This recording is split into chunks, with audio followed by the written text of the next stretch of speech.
पहचानना पड़ेगा कि जैसे समय बीत रहा है, एक दिन ऐसा आएगा कि हमारा जीवन बचेगा नहीं, और उद्देश्य के लिए, जिस उद्देश्य के लिए मिला था जीवन, उस तरफ हमारा ध्यान बिल्कुल नहीं है। समझिए आप, भगवान ने जीवों पर कृपा करने के लिए, आपने सुना होगा कुरुक्षेत्र में भगवान ने भगवत गीता सुनाई। तो भगवत गीता क्या है? भगवत गीता साक्षात भगवान का स्वरूप है। भगवान ने अपनी वाणी के माध्यम से स्वयं को ही दिया अर्जुन को। भगवत गीता कोई धर्म ग्रंथ मात्र नहीं है। भगवत गीता का मतलब है साक्षात भगवान श्री कृष्ण। क्यों? क्योंकि भगवान ने भगवत गीता में कहा है, भगवत गीता के महात्म्य जब आप पढ़ेंगे तो पता चलेगा कि शुरू के जो 5 अध्याय हैं, वो 5 अध्याय सब भगवान के मुख है। क्या है? भगवान का मुख, अर्थात उसमें सब ज्ञान है, आत्मा का, परमात्मा का, प्रकृति का, सब ज्ञान है, भगवान का मुख है। और उसके बाद जो 10 अध्याय हैं आगे, वो 10 अध्याय जीव को बताते हैं कि तुम्हारा कर्तव्य क्या है। और वो सब क्या है? भगवान की भुजाओं के समान है। 10 अध्याय कितने हो गए? 5 और 10 15। 16वां अध्याय भगवान का उदर है, जिसमें भगवान की सेवा के विषय में बताया गया, उदर है ना।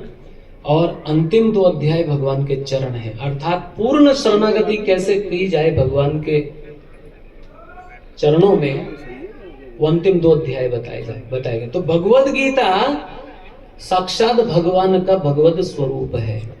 बस ज्ञानियों के लिए है, अज्ञानियों के लिए तो जैसा अखबार वैसे भगवत गीता है ना। जैसे एक उदाहरण दिया जाता है एक पक्षी का, उल्लू का नाम सुना होगा आप लोगों ने, ज्यादातर लोग परहेज करते हैं उससे। उल्लू जो है, उसके लिए कभी उल्लू सूर्य को नहीं मानता। उल्लू कभी सूर्य को नहीं मानता। क्यों नहीं मानता? वो दिन में देखता ही नहीं है कभी। रात्रि में नेत्र खोलेगा सब दिखाई देता है, वो दिन में नहीं देखता। ऐसी चमगादड़ भी होती है, रात्रि में उड़ती है, दिन में वो लटक जाती है जगह, वो देखती नहीं। तो इन पक्षियों के लिए सूर्य है ही नहीं। वो कहते हैं सूर्य क्या होता है ही नहीं। लेकिन क्या ऐसा है कि सूर्य नहीं है? सूर्य है या नहीं है? बोलो, है ना। क्यों है? क्योंकि आप लोगों ने दर्शन किए हैं सूर्य देवता के। तो इसी प्रकार ये जो भगवत गीता है, ज्ञानी लोग जो समझ सकते हैं, जो इसके महत्व को जानते हैं, जो जानते हैं कि भगवान श्री कृष्ण हैं और उन्होंने कुरुक्षेत्र में भगवत गीता को बोला है ना, और वो साक्षात भगवान है, उनकी वाणी है ये, तो उनके लिए तो भगवत गीता है और ये दुर्लभ संदेश। लेकिन जो मूर्ख हैं उनके लिए कुछ नहीं है। जागी रही भावना जैसी, हरि मूरत देख ही दिन तैसी। अब भगवत गीता में इतना महत्वपूर्ण ज्ञान दिया गया है। हमारे बीच में इतने कितने लोग बैठे हैं जिन्होंने कंप्लीट भगवत गीता पढ़ ली है? वो हाथ ऊपर करके बताएं जिन्होंने पढ़ा है पूरी भगवत गीता। माता जी, आपने पढ़ ली? कितने अध्याय हैं भगवत गीता में?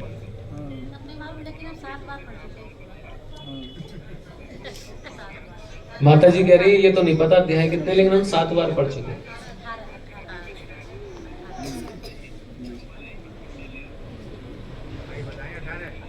कितनी बार पढ़ लिया आपने? 7 बार। पहला श्लोक कौन सा है, कोई बताएगा? किसी को याद है भगवत गीता का पहला श्लोक?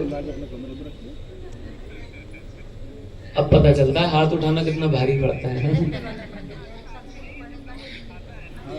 तो चलिए, हिंदी पहले अध्याय का जो पहला श्लोक है उसमें क्या कहा गया?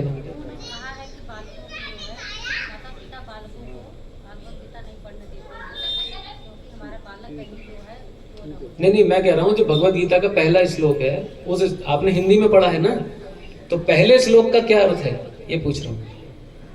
7 बार पढ़ा है तो याद तो होगा ना, क्या कहा गया उस श्लोक में? ये लिखा है उसमें, जिसमें धृतराष्ट्र पूछते हैं संजय से कि धर्म क्षेत्र कुरुक्षेत्र में युद्ध की इच्छा से एकत्रित हुए मेरे तथा पांडु के पुत्रों ने क्या किया, संजय से पूछते हैं। यहां से स्टार्ट होता है भगवद गीता। वो पूछ रहे हैं, समझे? ये है पहला श्लोक और उसका अर्थ मैंने ये बताया। इस प्रकार संजय बैठे बैठे कुरुक्षेत्र के